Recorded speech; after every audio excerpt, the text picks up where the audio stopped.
जैसे जैसे ये कढ़ाई में दूध कम हो रहा है ना, वैसे ही आपके दिमाग से माइग्रेन जैसी खतरनाक बीमारी धीरे धीरे ऐसे ही कम हो जाएगी जब हम इस रेमेडी का प्रयोग करेंगे।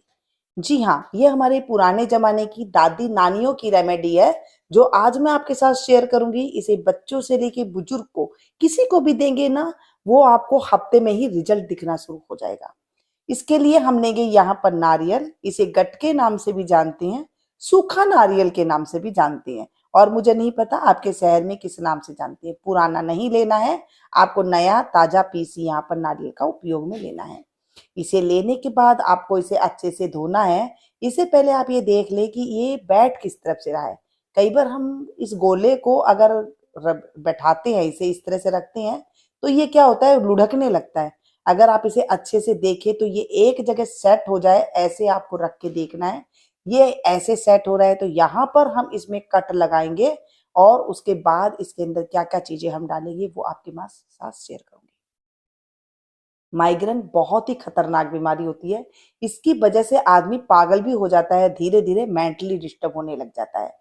माइग्रेन कई बार आधे सर में होता है, कई बार पूरे सर में होता है। ये सारी बातें आगे मैं शेयर करूंगी। देख लीजिए, ये ऐसे बैठने लगा है, तो इसे मैंने अच्छे से धो लिया। धोने के बाद इसको हम एक चौकोर टुकड़ों में इसके ऊपर काटेंगे, इसका ढक्कन को हटाएंगे। देखिए, इसे आराम से ये कट जाता है। थोड़ा सा आप इस तरह से प्रेस करेंगे ना, तो ये हल्के से नीचे जाएगा, और फिर इसे आप कट कर लीजिए। सूखा गोला लेते टाइम पे मैंने आपको बता दिया कि ये नया ही लेना है, पुराना नहीं लेना है। और मैं आपको दूसरा तरीका बता देती हूँ कि इसे आपको कैसे पहचान करनी है। खराब नहीं लेना है, क्योंकि ये अंदर से खराब होता है, आप लोग को पता नहीं चलता है। ना ही दुकानदार को जो है आप तोड़ करके देखते हैं वहां पर। तो इसे लेने के लिए देखिए, जब आप लेके आ जाएं तो ये जो आपको दिख रहा है ना, सफेद सफेद पार्ट, इस तरह से होना चाहिए। इसमें कहीं पर काला नहीं होना चाहिए, ना ही इसमें कोई और कलर का होना चाहिए। ठीक है, ऐसा आपको लेना है, दूसरा कलर नहीं लेना है। अब इसके अंदर हम पहली चीज डालेंगे जो है बादाम। बादाम अच्छी किस्म के आपको लेने हैं। जो कड़वे बादाम है वो आपको नहीं लेने हैं। आपको ऐसे बादाम लेने हैं जो हम खाने में प्रयोग में लेते हैं। कई बार छोटे बादाम होते हैं जिसमें ऑयल होता है, वो भी आपको मिल जाए तो वो ले लीजिएगा, लेकिन कड़वे ना हो। ठीक है, यहाँ पर इन बादामों को हम भरेंगे। कितने बादाम लेने हैं, देखिए, कई बार जो ये गट के नाम से जानते हैं ना, सूखा नारियल, ये कई बार बड़ा किस होता है, कई बार छोटा होता है। तो आप इसको जब बादाम लेंगे तो इसमें आधा, इसमें करीब आ जाए इतने आप बादाम ले लें।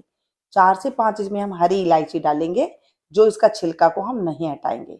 साथ में हम लेंगे यहाँ पर खसखस, इसे पोस्ताना के नाम से भी जानते हैं। ये 4 से 5 चम्मच ले लेंगे। थोड़ी ज्यादा कम ज्यादा कई बार हो जाती है, बस इतनी ही हमें लेनी है। ये सारा पोस्ताना इसमें डाल करके, और इसके ऊपर जो बादाम की गिरी बची थी वो हम इसके अंदर फिर से इसमें डाल देंगे, ताकि ये अच्छे से सेट हो जाए। जैसे मैंने कहा कि इसमें कम ज्यादा भी हो जाता है, तो कोई बड़ी बात नहीं। अगर आपको लगे कि हम और इसमें सामान डालना चाहते हैं, तो आप इसके अंदर काली मिर्ची डाल सकते हैं, सौंफ डाल सकते हैं।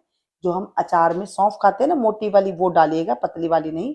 इसके अंदर आप ये भी भर सकते हैं। चलिए जी, ये ऊपर तक भर गया है। अब इसका जैसे हमने कवर काटा था ना, वैसे ही इसके ढक्कन को हम लगा देंगे।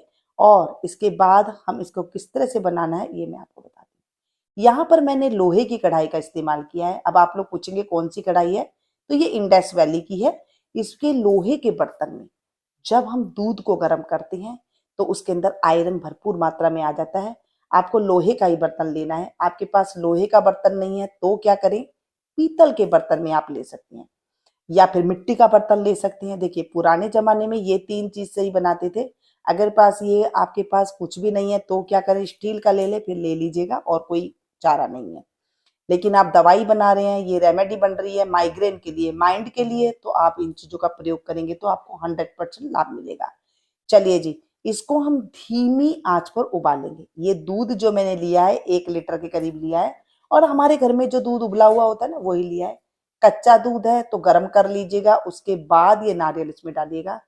धीमी आंच पर इसको पकने देना है, कम से कम 1 घंटे तक या 40 मिनट तक। ये धीरे धीरे अपने आप कढ़ते कढ़ते काट अपने आप कट जाएगा। मतलब ये जो दूध है ये एकदम रबड़ी बन जाएगी, एकदम गाढ़ी गाढ़े सा हो जाना चाहिए। तब तक इसको हमें पकाना है। ये पकने से क्या होगा, ये नारियल धीरे धीरे पकेगा। अंदर तक जो हमने बादाम खसखस डाली है ना, वो भी इसके अंदर ही पकने लग जाएगी। अगर आपने इसे तेज गैस में पका लिया तो क्या होगा, ये अंदर पकेगा नहीं सामान, वो अध कच्चा सा रह जाएगा, फिर वो रेमेडी नहीं बनती है। जब पहले ये रेमेडी बनाया करती थी ना, जो हमारी नानी ये रेमेडी बनाया करती थी, तब क्या करती थी, हारा होता था ना गांव में, हारे के ऊपर एक थेपड़ी रख दिया करते थे, जो गोबर का कंडा होता है ना इस तरह का, वो जला करके धीरे धीरे वो पकता रहता था 3 से 4 घंटे तक। उसके बाद वो दूध ऐसा ही हो जाया करता था, मिट्टी की हांडी में पकते पकते। मेरे पास मिट्टी की हांडी नहीं थी, ये लोहे के बर्तन मैंने पकाया है। अब ये देखिए, जब दूध एकदम 4 चम्मच के करीब रह गया है, तब तक मैंने इसे पका लिया है अच्छे से, सॉफ्ट हो गया एकदम नारियल, अंदर तक एक एक चीजें पक गई है। अब आप इसे बाहर निकाल लें, और कोई इसको दिक्कत नहीं है कि आप इसको साफ करना है, नहीं है, कुछ नहीं करना, इस दूध में से आप निकाल लीजिए। जो जितना पकना था ये पक चुका है, इसमें और कुछ हमें पकाने की जरूरत नहीं है। अब इस दूध को क्या करें, हो सके तो लोहे का दूध है, इसे आप पी लीजिए, तुरंत निकाल दीजिएगा दूध को, इसमें पड़ा ना रहने दीजिएगा। या फिर इस दूध की रबड़ी बना करके बर्फी जमा लीजिए, थोड़ा सा नारियल का बुरादा डाल करके, जैसे आपको अच्छा लगे आप बना सकते हैं। या फिर जो मैं रेमेडी बनाऊंगी, उस रेमेडी को इसके अंदर डाल करके बर्फी जैसा बना करके भी आप खा सकते हैं। ठीक है, अब इसको हम निकालेंगे। नारियल को थोड़ा सा ठंडा होने दे, उसके बाद इस तरह से आप निकाल ले, इसमें से कैप जो लगाई थी वो निकाल दे। मैं अभी आपको दिखाऊंगी, बादाम अंदर से चटक चुके हैं, इतना इसे मैंने पकाया है, पूरा 1.25 घंटा तक, 1 घंटा से ऊपर मैंने इसे पकाया है। और पकने के बाद जो इसमें से खुशबू आ रही है ना गर्मा गर्म, क्या ही मैं बताऊं, जब आप ऐसे पकाएंगे तब ही आपको पता चलेगा।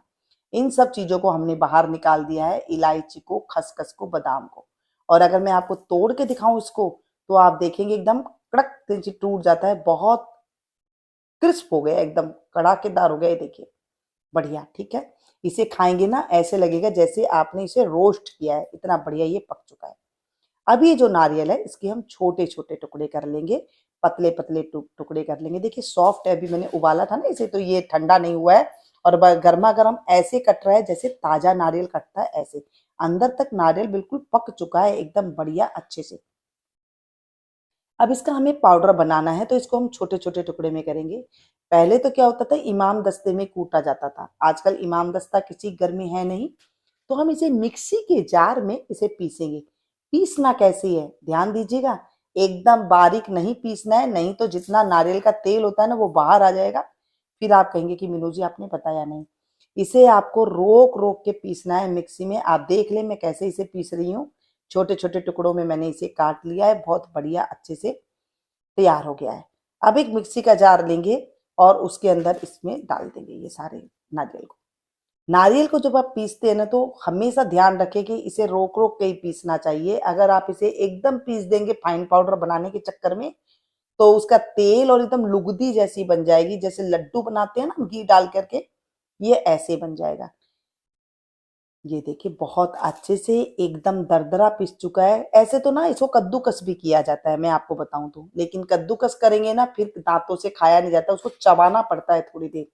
वैसे तो अगर रियल हो तो या तो इमाम दस्ता है तो इमाम दस्ता से कूट लिए, या फिर आप कद्दूकस कर लीजिए, या फिर आप मिक्सी में मेरी तरह इस तरह से पीस सकते हैं। अब ये जो हमने पोचदाना जब वगैरह जो डाला था ना, इसके अंदर इलायची भी डाली थी, इस इलायची को हम छील लेंगे, इसके छिलकों को अलग कर देंगे, जो बीज है इसके अंदर हम डाल देंगे। इस तरह से सारी इलायची इसके अंदर आ गई है, इनको भी हम पीसेंगे। इसके साथ हम डालेंगे 2 से 3 चम्मच के करीब हरी इलायची। जैसे मैंने कहा कि हरी इलायची आप इसमें भरते टाइम पे भी डाल सकते हैं, लेकिन ये डालते तो फिर नारियल छोटा था, ज्यादा बड़ा नहीं था, तो इसके अंदर फिर बादाम और खसखस कम आती। अब इसमें हम डालेंगे काली मिर्ची। काली मिर्ची इतनी ही आपको डालनी है, 20 से 25, ज्यादा नहीं डालनी है, क्योंकि जब मिर्ची आएगी तो फिर बच्चे खा नहीं पाएंगे, दिक्कत हो जाएगी। अब इसमें एक जो मेन चीज डल रही है वो है गुलाब की पंखुड़ियां। ये गुलाब की पंखुड़ी आपको 1 कप के करीब इसमें डाल देंगे तो भी कोई दिक्कत वाली बात नहीं है। मैंने यहाँ पर आधा कप के करीब यहाँ पर गुलाब की पंखुड़ियों को डाला है। गुलाब की पंखुड़ियां कहाँ से मिलेगी आपको, पंसारी की दुकान में आराम से मिल जाएगी, जहां पर यहाँ से आपको ये सौंफ वगैरह मिलती है ना, हरड़ वगैरह, वहां पर ये आराम से आपको मिल जाएगी। चलिए जी, इसे भी हमने अच्छे से पीस लिया है, और अच्छे से एकदम दरदरा सा पाउडर बनके हमारा तैयार हो गया है। ये देखें, है ना, बस इसे भी हम निकाल लेते हैं। और इसे अब खाना कैसे है ये बताऊंगी मैं आपको। आप चाहें तो इसी पाउडर को मिक्स करके जो दूध बचा है उसके अंदर डाल करके थोड़ा सा चला लीजिए और ये आपका एकदम बढ़िया हलवा जैसा बन जाएगा। इसे आप खा सकते हैं।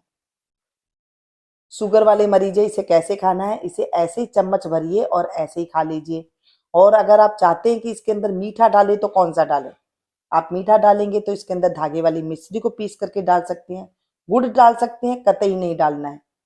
1 चम्मच भर के आप इस तरह से लेंगे, ऊपर से 1 गिलास दूध गुनगुना ले सकती हैं।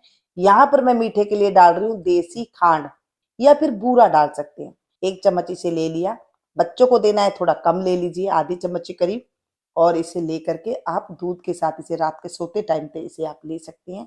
बहुत ही बढ़िया, हफ्ते के अंदर आपको रिजल्ट दिखाई देने लग जाएगा। इतना सुपर रिजल्ट कि आप जो महंगी महंगी दवाइयां आप खा रहे थे ना, वो आपकी छूटने लगेगी। देखें आज के जमाने में माइग्रेन होता क्यों है, पहले ये नहीं होता था, आजकल हमने ये दवाइयों को खाना छोड़ दिया है। जैसे ही सर्दी का मौसम शुरू होता था, अक्टूबर नवंबर दिसंबर, इस महीने में हमारी मम्मी दादी नानियां ये चीजें बनाना शुरू कर दिया करती थी। आज हम और चीजें बना करके देते हैं बच्चों को। ये जो चीजें जो दवाइयां थी वो नहीं देते हैं। वीडियो आपकी 2 मिनट की लंबी हो जाती है, आपको पूरी बातें समझ में आती है, आपको क्वेश्चन कमेंट करने की भी जरूरत नहीं पड़ती है। आप इन चीजों को जब देख के सोच के समझ के चीजें बनाएंगे तो ये दवाई इतनी असरदार होती है कि आप अगर किसी को भी इसको खिला देंगे ना, उसकी जड़ से ये माइग्रेन की बीमारी खत्म हो जाएगी, ये मेरी गारंटी है। लेकिन खाने का तरीका आपको जैसे मैंने बताया है, बनाने का तरीका जैसे मैंने बताया है, वो मैं आपके साथ शेयर कर रही हूँ। वीडियो में कोई भी चीज अच्छी लगी हो तो एक लाइक दिए बगैर बिल्कुल नहीं जाइएगा और कमेंट करे बगैर भी बिल्कुल नहीं जाइएगा, क्योंकि जब आप लोग बताते हैं ना बहुत अच्छा लगता है। दिल में ऐसा लगता है कि मेरी फैमिली को मेरी दवाइयां असर कर रही है और जो भी मैं ये रेमेडी बता रही हूँ उनको फायदा हो रहा है।